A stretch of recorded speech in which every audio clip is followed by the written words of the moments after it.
আসসালামু আলাইকুম। আমন্ত্রণ জানাচ্ছি ভূতের বাক্সের প্রথম এপিসোডে।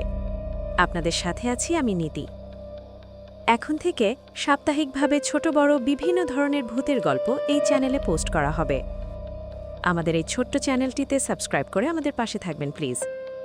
আর ভিডিও ভালো লাগলে অবশ্যই লাইক বাটন প্রেস করবেন।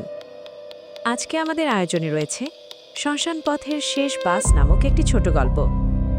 গল্পটির লেখক ইউসুফ কুরাইশি। তিনি একজন চলচ্চিত্র নির্মাতা এবং লেখক। পড়াশোনা করেছেন চলচ্চিত্র এবং গণমাধ্যম অধ্যয়ন নিয়ে। তার এই গল্পটি তিনি ছাত্র থাকাকালীন সময়ে লিখেছিলেন, কিন্তু কোথাও প্রকাশ করেননি। আজ আমাদের এই প্ল্যাটফর্মে তার লেখা গল্পটি প্রথম প্রকাশিত হচ্ছে। আজ গল্পের কথক হিসেবে রয়েছে জাফর। তাহলে চলুন শুনে আসি হাড় হিম করা ভূতের গল্প, শ্মশান পথের শেষ বাস।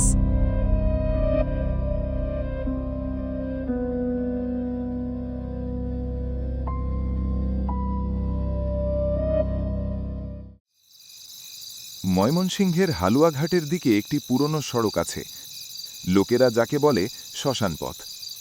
দিনের বেলায় এই পথ দিয়ে হাঁটে ঘাটে মানুষ যায়, স্কুলের ছেলেমেয়েরা হাঁটে, ভ্যান চালকেরা গান গেয়ে চলে, কিন্তু রাত নামলে রাস্তা ফাঁকা হয়ে যায়। গ্রামের মানুষজন বলে রাত 12টার পর ওই পথে একটি বাস চলে, যার কোনো নম্বর নেই, কোনো চালক নেই, তবু সে থামে, হর্ন বাজায় আর যাত্রী তোলে। রাকিব এসব গল্পে বিশ্বাস করত না। ঢাকা থেকে শুদ্ধ ফিরে এসেছে, শহুরে ছেলে, ইউটিউবের জন্য ভৌতিক কন্টেন্ট বানায়। গ্রামে এসে সে শুনল শ্মশান পথের বাসের গল্প। তার চোখে এটা ছিল দারুণ সুযোগ একটা ভাইরাল ভিডিও বানানোর।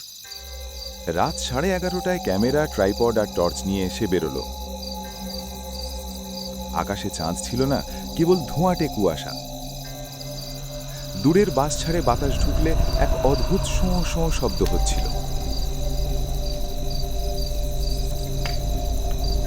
রাকিব ক্যামেরা অন করে বলল, আজ আমরা যাচ্ছি সেই রহস্যময় শ্মশান পথে, দেখব সত্যিই কি কোনো বাস আসে। রাস্তার পাশে পুরনো বটগাছ, গাছের শিকড়গুলো মাটির ওপর উঠে এসেছে যেন শুকনো হাত। রাকিব ট্রাইপড বসিয়ে অপেক্ষা করতে লাগল। সময় তখন 11:58। তার বুকের ভেতর অকারণ একটা অস্বস্তি জমতে লাগল। হঠাৎ দূর থেকে হর্নের শব্দ ভেসে এলো, লম্বা, টানা, কর্কশ। রাকিব থমকে গেল। এই রাস্তা দিয়ে তো কোনো বাস চলে না। কুয়াশার ভেতর থেকে ধীরে ধীরে একটা ছায়া ভেসে উঠল। আলো নেই, হেডলাইট নেই, তবু অন্ধকারের ভেতর একটা বাস এগিয়ে আসছে, যেন অন্ধকারকেই ঠেলে পথ বানাচ্ছে। বাসটা এসে ঠিক তার সামনে থামল। দরজা নিজে থেকেই খুলে গেল, কিন্তু কোনো শব্দ হলো না। রাকিবের গলা শুকিয়ে গেল, তবু কৌতূহল তাকে ঠেলে দিল সামনে। ক্যামেরা হাতে নিয়ে সে বাসে উঠল। ভেতরে ঢুকেই তার শরীর ঠান্ডা হয়ে গেল। বাসের ভেতর ভরা যাত্রী, কিন্তু কেউ নড়ছে না, কেউ কথা বলছে না। সবাই বসে আছে সোজা সামনে তাকিয়ে, তাদের চোখ খোলা, কিন্তু চোখে কোনো প্রাণ নেই। রাকিব ফিসফিস করে বলল, এক্সকিউজ মি। কেউ সাড়া দিল না। সে সামনেই গেল। ড্রাইভারের সিট খালি, স্টিয়ারিং নিজে নিজে ঘুরছে। বাস আবার চলতে শুরু করল। রাকিবের মনে হলো সে নেমে যাবে, কিন্তু দরজার কাছে গিয়ে এ কি দেখে সে? দরজা নেই। দরজা কোথায় গেল? যেখানে দরজা ছিল সেখানে এখন শুধু লোহার দেওয়াল। কি হচ্ছে বুঝতে পারছে না সে। হঠাৎ পিছনের সিট থেকে একটা কণ্ঠ ভেসে এলো, নতুন যাত্রী। রাকিব ধীরে ঘুরে তাকাল। একজন বৃদ্ধ বসে আছেন, চোখে গভীর কালো গর্তের মতো ছায়া। আপনি কথা বললেন? বৃদ্ধ মৃদু হাসলেন। সবাই কথা বলে, শুধু তুমি শুনতে পাচ্ছ না। রাকিব কাঁপা গলায় বলল, এ বাস কোথায় যাচ্ছে? বৃদ্ধ জানালার বাইরে তাকালেন, যেখানে সবাই একদিন যায়। রাকিবের বুক ধকধক করতে লাগল। আমি নামতে চাই। বৃদ্ধ এবার তার দিকে তাকালেন, চোখের ভেতর ঘূর্ণি। নামার আগে ভাড়া দিতে হয়। কত? বৃদ্ধ ফিসফিস করলেন, জীবন। হঠাৎ পুরো বাসের যাত্রীরা একসাথে তার দিকে ঘুরে তাকালো। তাদের মুখ ধীরে ধীরে খুলে গেল, কিন্তু ভেতরে শুধু অন্ধকার। বাসের ভেতর তাপমাত্রা হঠাৎ কমে গেল, কাঁধে বরফ জমতে লাগল। রাকিব চিৎকার করে উঠল। সে পেছনে সরে যেতে লাগল। একজন নারী উঠে দাঁড়ালেন। তার শাড়ি ভেজা, চুল থেকে পানি পড়ছে। তিনি ধীরে ধীরে এগিয়ে এলেন। আমাকে মনে আছে? রাকিব মাথা নাড়ল। নারী ফিসফিস করলেন, তোমার ভিডিওর জন্য নদীতে নেমেছিলাম। তুমি বলেছিলে আরেকটু সামনে দাঁড়াতে, তারপর স্রোত। রাকিবের মাথায় বজ্রপাতের মতো স্মৃতি ফিরে এলো। কয়েক মাস আগে এক ব্লগ বানাতে গিয়ে এক গ্রাম্য নারীকে নদীর মাঝখানে দাঁড়াতে বলেছিল ভিডিওটা নাটকীয় করার জন্য। স্রোত হঠাৎ বেড়ে গিয়ে নারীটি ডুবে গিয়েছিল। সে কখনো কাউকে বলেনি, ভিডিও ডিলিট করে দিয়েছিল। নারী বললেন, আমরা সবাই তোমার অপেক্ষায় ছিলাম। হঠাৎ চারপাশের যাত্রীরা উঠে দাঁড়ালো।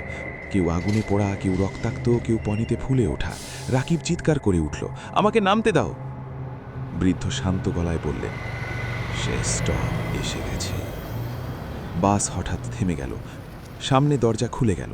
বাইরে অন্ধকার, শুধু দূরে আগুন জ্বলছে, আর সেটা শ্মশান। সব যাত্রী এক একে নেমে যেতে লাগলো। রাকিব পিছিয়ে যেতে লাগলো। বৃদ্ধ বললেন, এখন তোমার পালা। রাকিব দৌড়ে দরজার দিকে গেল, আর তখনই ঘুম ভেঙে গেল। সে নিজের বিছানায়। সকাল, ঘাম ভেজা শরীর। সে হাঁপাতে হাঁপাতে ফোন হাতে নিল।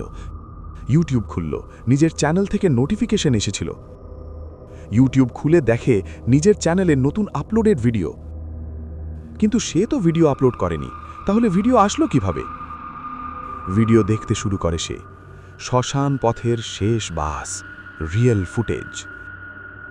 ভিডিওতে দেখা যাচ্ছে ক্যামেরা স্থির, কুয়াশা, দূর থেকে বাস আসছে, আর শেষে ক্যামেরার সামনে দাঁড়িয়ে আছে রাকিব নিজে। ফ্যাকাশে মুখ, শূন্য চোখ, তার ঠোঁট নড়ছে। ক্যামেরার সামনে এসে সে নিজেই কথা বলছে। অদ্ভুত এক হাসি দিয়ে সে বলল, পরের বাসে দেখা হবে।